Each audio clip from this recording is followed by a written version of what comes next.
uses bicameral, two chambers, to describe a mental state in which the experiences and memories of the right hemisphere of the brain are transmitted to the left hemisphere via auditory hallucinations. The metaphor is based on the idea of lateralization of brain function.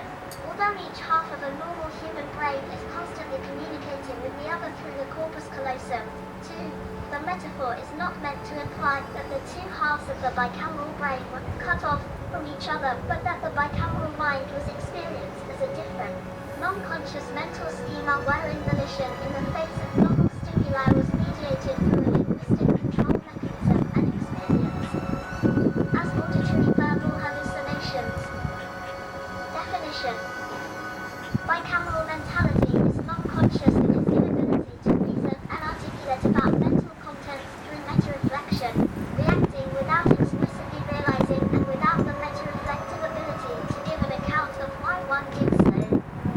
The bicameral mind thus lacks meta-consciousness, autobiographical memory, and the capacity for executive ego functions, such as deliberate mind-wandering and conscious introspection of mental content.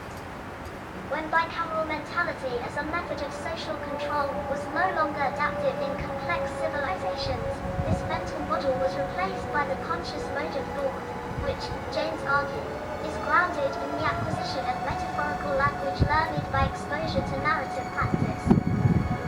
According to James, ancient people in the bicameral state of mind experience the world in a manner that has some similarities to that of a person with schizophrenia, rather than making conscious evaluations in novel or unexpected situations.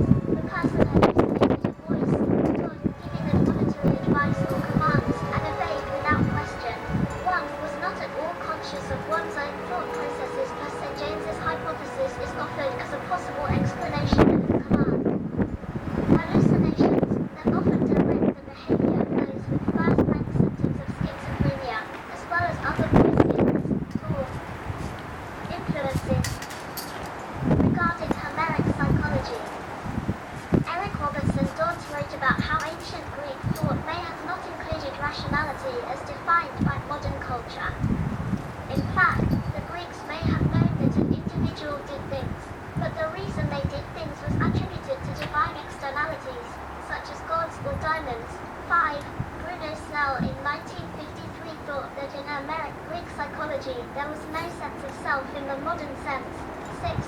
Snell then describes how Greek culture self-realized the modern intellect. 7.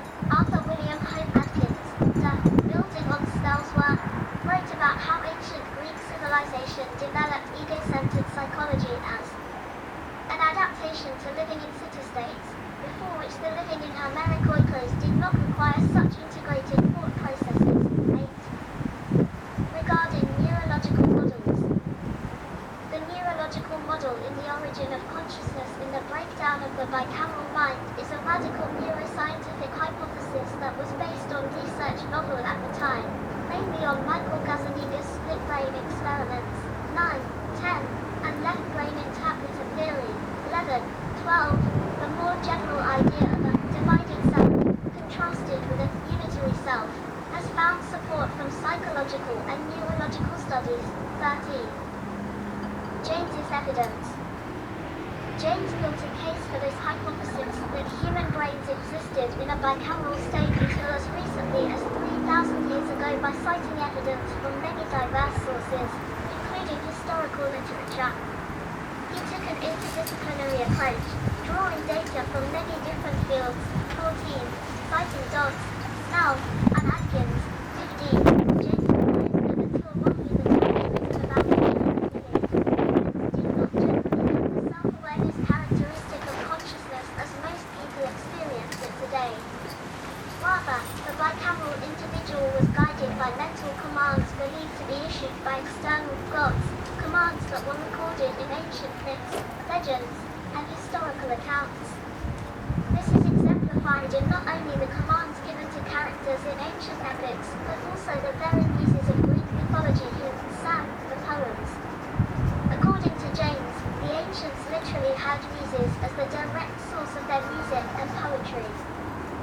James asserts that in the Iliad and sections of the Old Testament, no mention is made of any kind of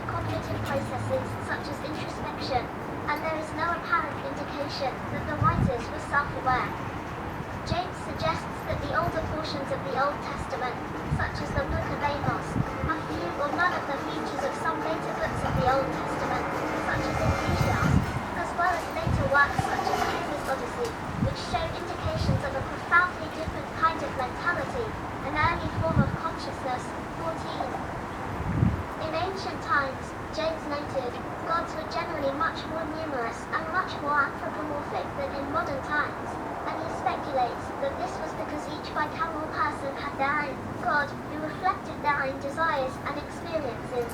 16. He also noted that, in ancient societies, the corpses of the dead were often treated as though still alive, being seated, dressed, and even fed, as a form of ancestor worship, and James argued that the dead bodies were presumed to be still living and the source of auditory hallucinations.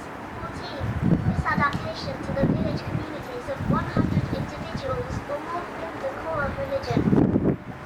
Citing Gazzaniga, James inferred that these voices came from the white brain counterpart